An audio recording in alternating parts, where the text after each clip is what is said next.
Les différences, elles sont multiples.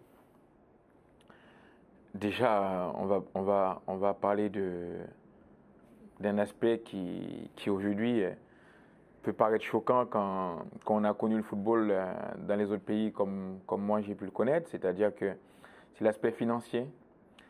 Je le mets ça en avant, non pas parce que c'est important, mais surtout parce que c'est ce qui fait une grande différence. C'est-à-dire qu'aujourd'hui, pour moi, le football aux États-Unis est considéré comme un sport de riches. Euh, Malheureusement, ceux qui n'ont pas les moyens ne peuvent pas se permettre de jouer au football. Toute la différence se joue là-dessus par rapport au fait que en Europe, on va payer 100 euros par an en fonction de sa catégorie, de son niveau. En moyenne, hein, c'est 100 euros, ça peut être 80, ça peut être 120, mais c'est en fonction de sa catégorie. On a 2, 3 entraînements par semaine, toujours en fonction de son âge et sa catégorie, plus la compétition le week-end, qui déjà dans un premier temps est très relevée et qui a une continuité. C'est surtout une saison, c'est une saison complète, de septembre à mai. Et ensuite, on a tous les avantages à côté, les tournois évidemment, que le club nous permet de faire, euh, les packages, les sacs, les choses comme ça. Donc, on est dans un système où on facilite la vie des jeunes footballeurs pour qu'ils puissent, la chance à tout le monde, pour qu'ils puissent s'épanouir. Ici aux États-Unis, c'est complètement différent. Donc, évidemment, on parle de 80 à 150 dollars par mois, plus des filles annuelles qui peuvent s'élever aussi à 80 à 200 dollars même pour certaines académies à l'année, sans oublier les équipements qu'il faut acheter, sans oublier les filles qu'il faut payer, sans oublier les tournois qu'il faut payer en plus. Donc, évidemment, quand on n'a pas de moyens ou très peu de moyens, c'est difficile de lancer ses enfants dans une activité comme celle-là. Maintenant, ce qui change aussi, c'est l'approche du soccer dans les différents pays.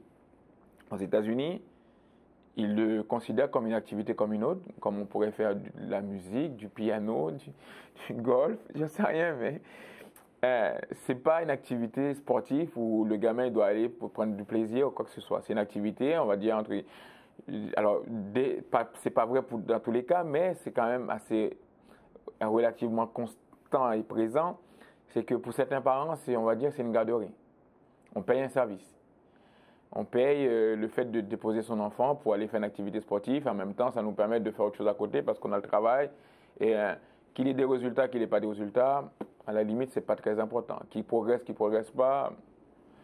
Donc, je trouve que cette mentalité, elle est un peu spéciale parce que moi, en tant que sportif, si je mets mon fils dans une académie, c'est pour qu'il apprenne des choses. D'autant plus si je paye, au prix que je paye, c'est qu'à la fin, qu'il ressorte avec quelque chose. Donc, c'est mon objectif. Mais ce n'est pas le cas pour tout le monde. Je pense qu'aujourd'hui, les choses commencent à évoluer de petit à petit. Les choses elles commencent à changer parce que les parents, ils ont beaucoup plus d'attentes par rapport au scholarship qu'ils peuvent avoir puis qu'ils peuvent bénéficier plus tard par rapport aux résultats de l'équipe. Et donc, ils commencent à prêter plus ou moins attention à ça. Mais toutes ces choses-là font perdre aux gamins et aux parents l'essence même du jeu, c'est-à-dire le plaisir que le gamin peut prendre, la satisfaction de progresser, d'évoluer dans un environnement amical, on va dire familial, parce qu'il est avec des amis, des copains.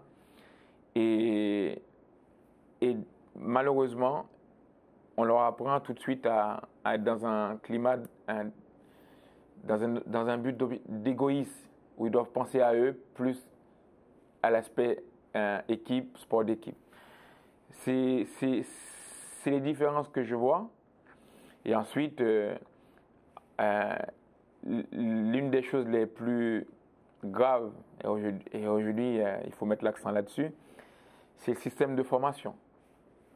On ne peut pas comparer ce qui se fait en Europe avec les États-Unis. Aujourd'hui, un gamin n'est pas formé pour être footballeur. Il n'est pas formé je parle du foot, mais il n'y a pas de centre de formation. Nous, quand on intègre un centre de formation en Europe, à l'âge de 14, 15, 16 ans, en fonction de quelle région on vient. Donc, si on est dans un autre pays, on n'a pas le droit, il faut attendre la majorité. Mais quand on intègre un centre de formation, évidemment, il y a l'aspect scolaire, il faut quand même avoir des bonnes notes, travailler, mais on va dire, je ne vais pas dire que ce n'est pas important, c'est important, mais ils te prennent parce qu'ils vont te préparer pour être footballeur. Ça veut dire que tu as entraînement tous les jours, ils investissent sur toi, ils te rémunèrent. S'ils veulent absolument t'avoir, ils peuvent dédommager ta famille pour justement être les premiers à t'avoir. Donc, ils te facilitent les choses. Ici, il n'y a pas de formation. Je trouve quand même assez... je ne trouve pas le mot pour l'expliquer, mais intéressant que les équipes américaines, donc notamment l'équipe nationale, puissent avoir des résultats. Alors, moi, j'ai qu'une explication par rapport à ça. Je me dis que c'est la grandeur du pays qui fait qu'aujourd'hui, ils ont un potentiel tellement immense qu'ils arrivent à sortir des joueurs. Ils arrivent à avoir des résultats. Et à l'inverse, je me dis que si ils adaptaient leur système à une façon européenne, notamment au niveau de la formation et au niveau de la compétition, c'est-à-dire qu'aujourd'hui, quand on met un enfant dans une équipe et dans une ligue, l'essence même du football, c'est des montées et des descentes. Ça veut dire qu'on joue pour un objectif. C'est-à-dire, à partir d'un certain âge, on ne joue plus juste pour gagner une médaille. On joue parce qu'on veut gagner, parce qu'on veut avoir un classement, parce qu'on veut monter. Et si on n'est pas assez bon, on descend et on a un roulement qui se fait. Donc, on est habitué à ça, on se prépare à ça. Aujourd'hui, ils ne préparent pas les gamins de cette façon-là. Et c'est dommage parce que je me dis, un pays comme les États-Unis, si ils prenaient ce qu'il y a de bon chez les autres tout en gardant leur culture, leur mentalité, je pourrais facilement les mettre parmi les favoris pour gagner la Coupe du Monde.